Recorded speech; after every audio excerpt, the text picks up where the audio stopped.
Bien, siguiendo con lo que habíamos quedado en la clase pasada, entonces em, ahora la idea es que no usemos esta terminal que digamos técnicamente se le conoce como CLI, que es la terminal con líneas de comando, sino que utilicemos una IDE que pueden usarla de su preferencia. En especial, a mí me gusta usar Spider, ya vamos a entrar en ella. Entonces acabamos de salir de Python.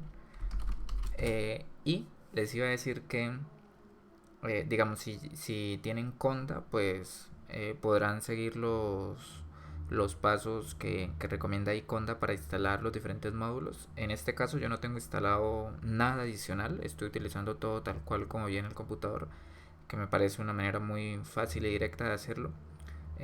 Por ejemplo, voy a instalar la librería NumPy, ya la tengo instalada, pero vamos a ver cómo sería la instalación. A mí me gusta instalarla de esta manera.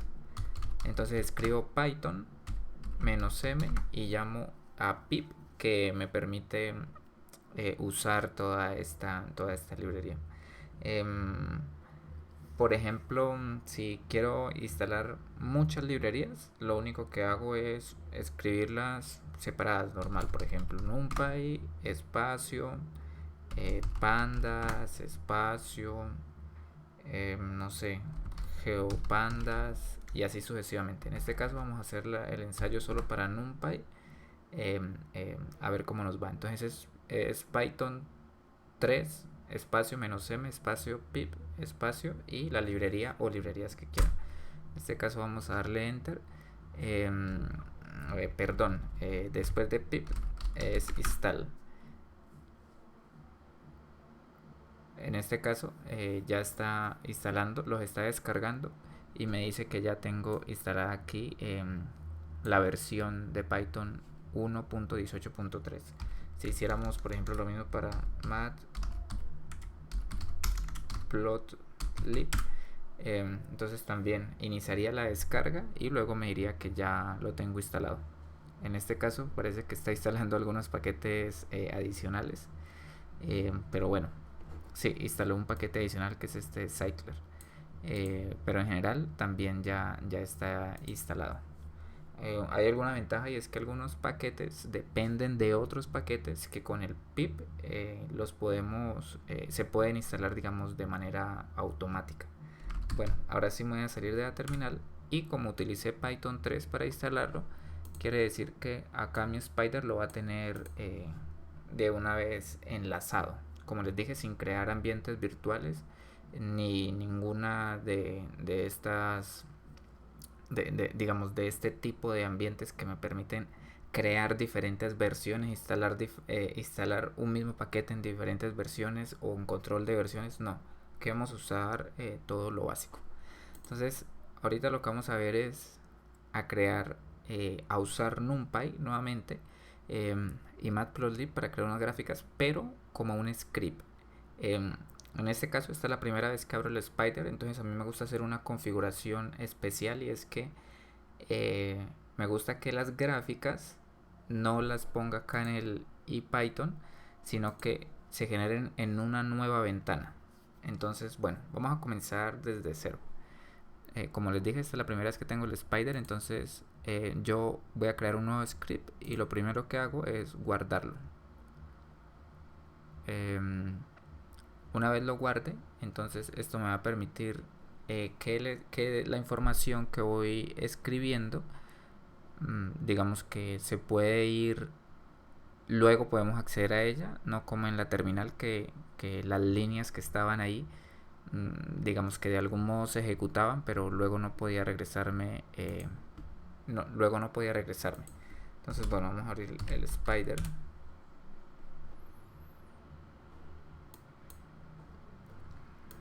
Y vamos a crear un nuevo script y vamos a guardarlo. Entonces aquí lo voy a guardar en home para que no tengamos ningún problema. Vamos a ponerle first script.py. Listo. Aquí pues nos sale como el autor, entonces podemos escribirle por ejemplo mi nombre y acá arriba la fecha.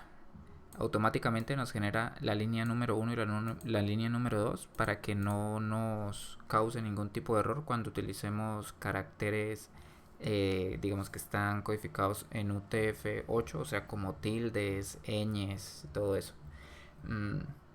Vamos a hacer lo mismo que en el ejercicio pasado y vamos a escribir import numpy has np, y también vamos a escribir la de matplotlib, matplotlib.pyplot has plt. Entonces ahora vamos a hacer algo un poquito más interesante, y es que vamos a examinar algunas de las cosas que aparecen en esta ID. Por ejemplo, aquí me genera dos advertencias del análisis del código, y es que digamos me está diciendo que tengo importada una librería o un módulo pero que no lo estoy usando. Entonces esto es importante para ahorrar un poco la eficiencia y optimizar los códigos. En este caso pues sí los vamos a usar. Entonces algo nuevo que vamos a hacer aquí es que vamos a ver unas nuevas funciones de NumPy, pero aplicadas al tema de las gráficas. Entonces en este caso, por ejemplo, podríamos crear una matriz que se llame X, pero como vimos, esta matriz, si no usamos, digamos, si la ponemos como listas, entonces no nos va a permitir hacer operaciones. Entonces lo que nosotros vamos a hacer es escribir np.array, abrimos y cerramos, y aquí es donde viene lo bueno, porque por ejemplo aquí podemos crear la lista y directamente va como el argumento del NumPy array. Entonces en este caso lo que estamos haciendo es que vamos a crear la lista, y vamos a crear la lista de esta manera: 1, 2, 3, 4, 5, y la vamos a imprimir. Entonces bueno, vamos a cerrar la lista aquí y luego vamos a imprimir, pero ahora pues vamos a imprimir la X, que no es una lista, sino que es una matriz de un elemento. Entonces de un elemento lineal, ya sea vector fila o vector columna. Ahí, como vemos, aquí todo el warning en la línea número 8 y nos quedó en la 10 porque no hemos utilizado nada del plotlib. Entonces aquí en este simbolito de play, que es run file, o con F5 podemos correr el código. Aquí lo vamos a correr, y como es la primera vez que lo estamos corriendo, entonces nos sale esto del settings, por ser la primera vez. Bueno, aquí lo vamos a dejar por defecto, a poner run, y vemos que nos arrojó la matriz. Otra forma de hacerlo es que, por ejemplo, aquí con esta podemos correr solo la matriz, pero como ya corrimos todo el código y ya tenemos almacenada una matriz, entonces podemos correr solo el print x. Podemos, por ejemplo, verificar aquí en File Explorer donde me encuentro. Esto es muy importante cuando voy a llamar archivos. Tengo que estar en el directorio pues que se encuentre el archivo, o que sepa en qué punto estoy para poder llamarlo escribiendo un path folder. Aquí en matrices, en variables, perdón, explorador de variables, podemos ver que tenemos una variable nombre x que es del tipo int64, o sea, digamos puntos integer, y que es de tamaño 5, o sea, tiene 5 elementos. Y acá vemos el valor, ¿no?, que es una matriz de 1, 2, 3, 4, 5. Si es así, entonces yo podría escribir x más x, y como vemos se genera la suma de esos valores. Algo también bueno es que puedo limpiar la consola escribiendo clear, y es una manera más fácil de poder manejar esto. Otra cosa es que yo puedo crear una matriz aumentando la dimensión. Entonces aquí lo que voy a hacer es coma, y voy a crear otra lista de 10, 20, 30, 40, 50, o sea, 5 elementos, y cierro. Como pueden ver, aquí la estructura ya cambió un poquito, pero es como una lista de listas. Cuando es una lista de listas, vamos a ver qué es lo que pasa. Entonces ahora voy a ejecutarlo de otra manera. Voy a seleccionarlo y le doy clic derecho y le doy Run Selection. Y aquí vemos que la matriz, que ya tenemos una matriz y podemos ver las dimensiones. Entonces es una matriz de 2 filas y 5 columnas. Algo interesante del Python es que el primer elemento no es el 1,1 sino el 0,0. Entonces, por ejemplo, si quisiera acceder a este valor 1, ese valor está en la posición 0,0 de la matriz que está almacenada en la variable x. Entonces en este caso escribo x y entre corchetes escribo la posición 0,0 y me arroja que es el 1. O puedo reemplazar un valor indicando la posición, en este caso es nuevamente la 0,0, y escribiendo un número. Por ejemplo, vamos a escribir menos 99 para ver cómo ha cambiado de verdad. Y aquí vemos que cambió la posición 9,9.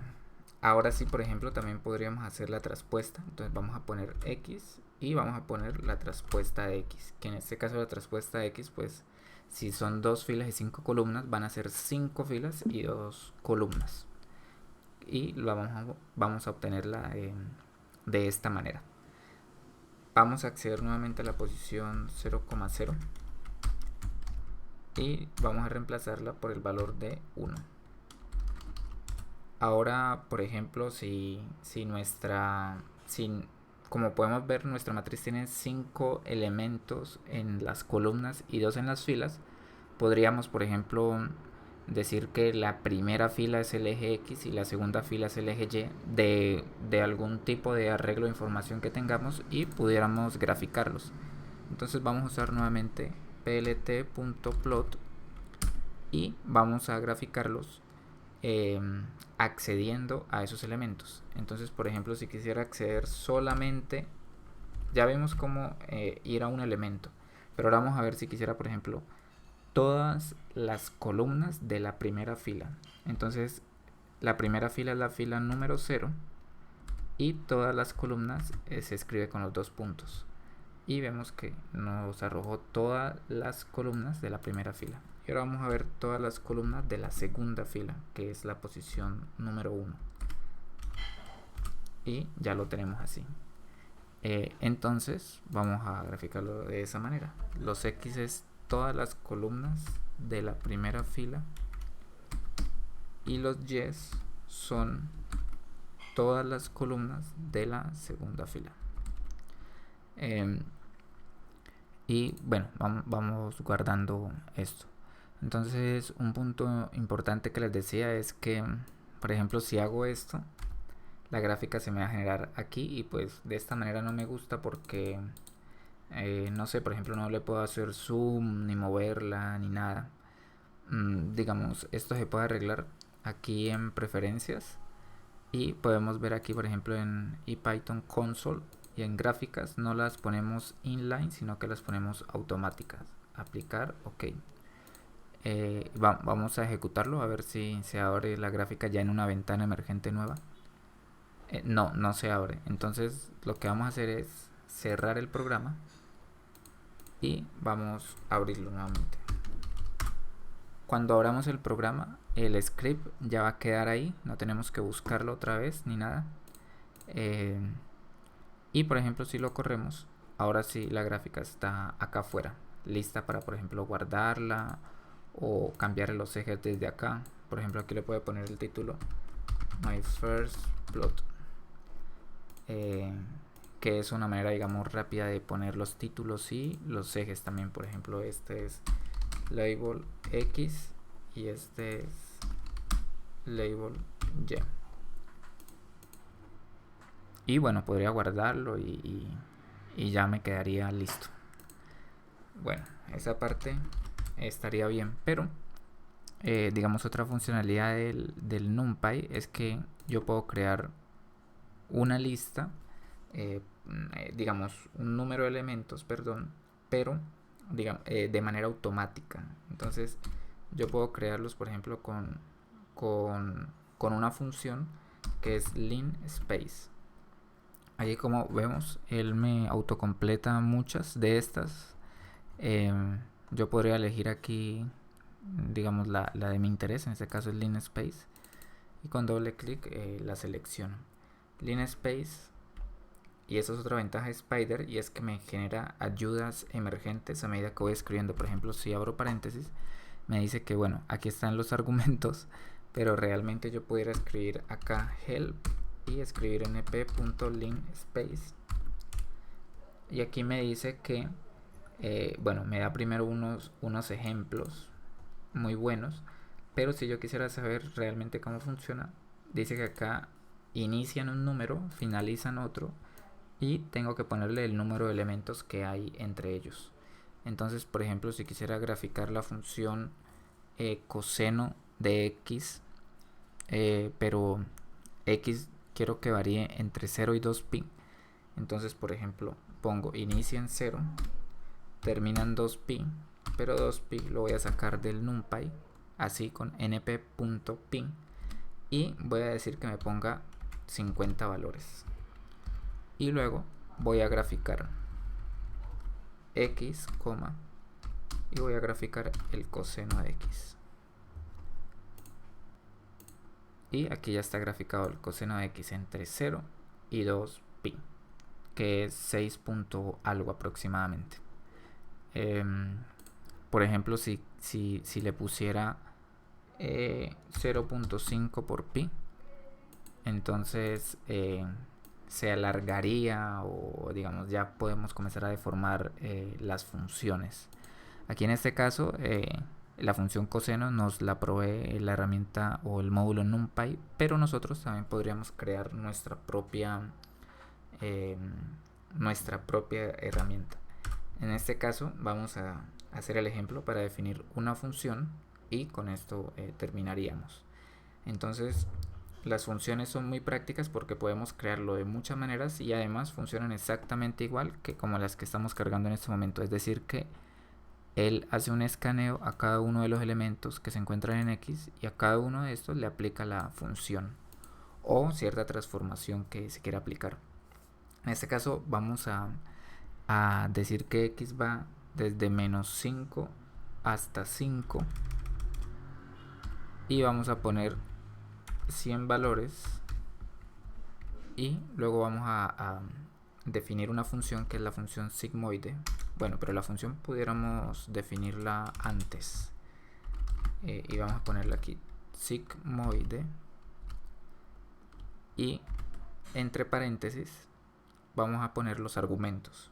Por ejemplo, el argumento lo vamos a llamar t, un solo argumento. Ponemos 2 puntos, saltamos espacio y la definimos como con return, para que me guarde el valor en una variable de nuestro interés, y vamos a poner que esta función es 1 sobre, abro paréntesis, 1 más el exponente de menos el argumento, que es t. Entonces aquí vamos a poner que y es igual a sigmoide de y nuestro argumento. En este caso queremos que le calcule el sigmoide a nuestra variable x, entonces va aquí donde va el argumento, y acá vamos a graficar x, y. Pero vamos a hacer algo adicional, y es que vamos a graficar con un color negro, y vamos a ponerle un label que nos diga que esta función es la sigmoide original, y vamos a graficar. Entonces en este caso nos graficó esta función sigmoide. Ahora lo que vamos a hacer es a transformarlo un poquitico para ver cómo se vería la función sigmoide, que es una función que va de 0 a 1, y esos son los límites. Entonces vamos a ver qué pasa, por ejemplo, cuando pongo un y1. Vamos a crear una nueva función sigmoide, pero ahora sigmoide, pero ahora a nuestra x la vamos a multiplicar por 0.5. Acá nos dice que esta función no existe porque la escribí mal, sigmoide, y vamos a ponerle 0.5 por x. Entonces ahora lo que vamos a hacer es que queremos que las dos se grafiquen en una sola imagen. Tenemos dos maneras: crear un subplot o poner una encima de otra. Entonces vamos a hacer las dos maneras. Primero la vamos a poner una encima de otras. Para hacer todo de manera ordenada, vamos a crear una figura, que una figura no es nada más que se abra esto y lo que está dentro de la figura es el access, y allí vamos a plotear nuestra función sigmoide.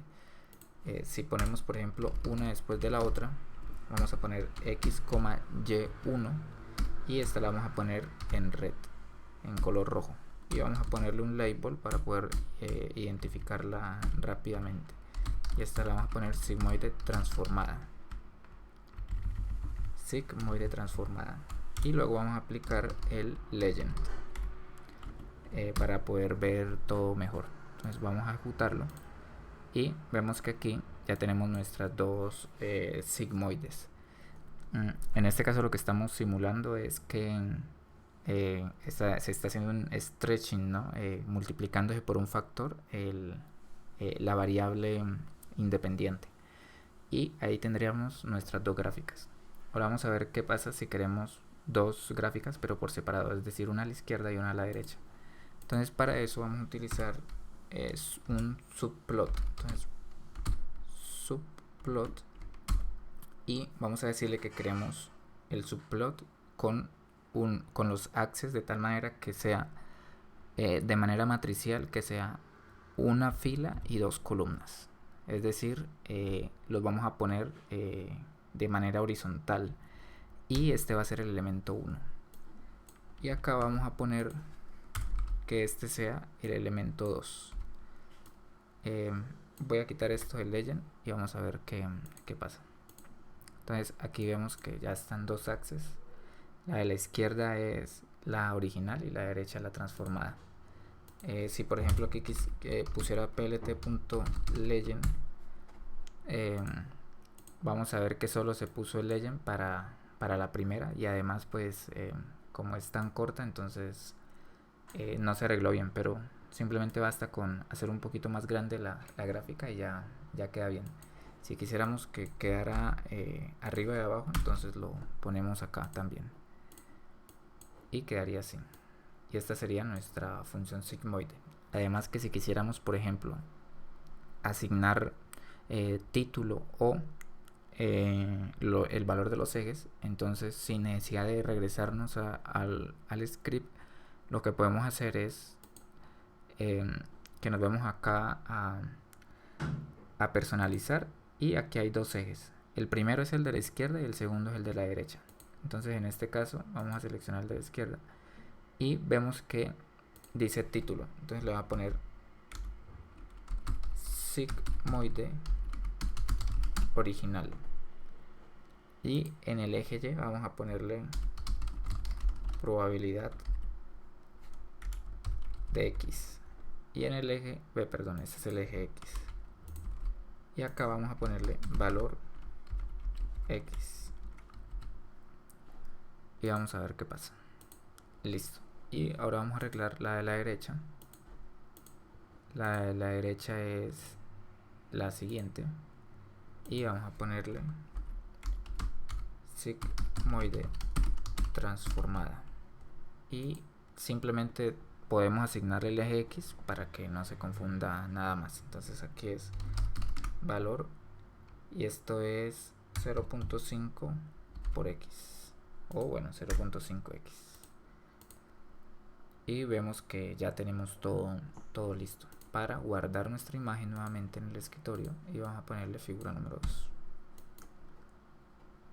y cerramos. Ahora si vamos al escritorio, vemos que ya tenemos nuestra figura número 2 acá en formato PNG. De esta manera pues vemos el funcionamiento rápido y alguna de las ventajas que tenemos al trabajar desde la IDE de Python, que en este caso es Spyder. Otro punto para finalizar es que NumPy nos ofrece muchas funciones y herramientas, no solo para generar, sino para transformar la información. Por ejemplo, nos ofrece transformadas de Fourier, o nos ofrece funciones especiales como la función integral exponencial. Todas estas están a nuestro alcance, y lo único que debemos conocer es el nombre de ellas. Una forma rápida para conocer todas las subrutinas es escribir dir y escribir el nombre del paquete, que en este caso es np. Le damos ahí y vemos todas estas funcionalidades que nos ofrece el NumPy. En el siguiente video vamos a ver cómo manejar un poco más a fondo el tema de las matrices, inclusive si está en el dominio de los números reales o números complejos, y también el uso de unas funciones auxiliares muy buenas que nos van a permitir hacer transformaciones un poco más complejas a nuestros datos. Entonces vamos a ver esto en el siguiente video.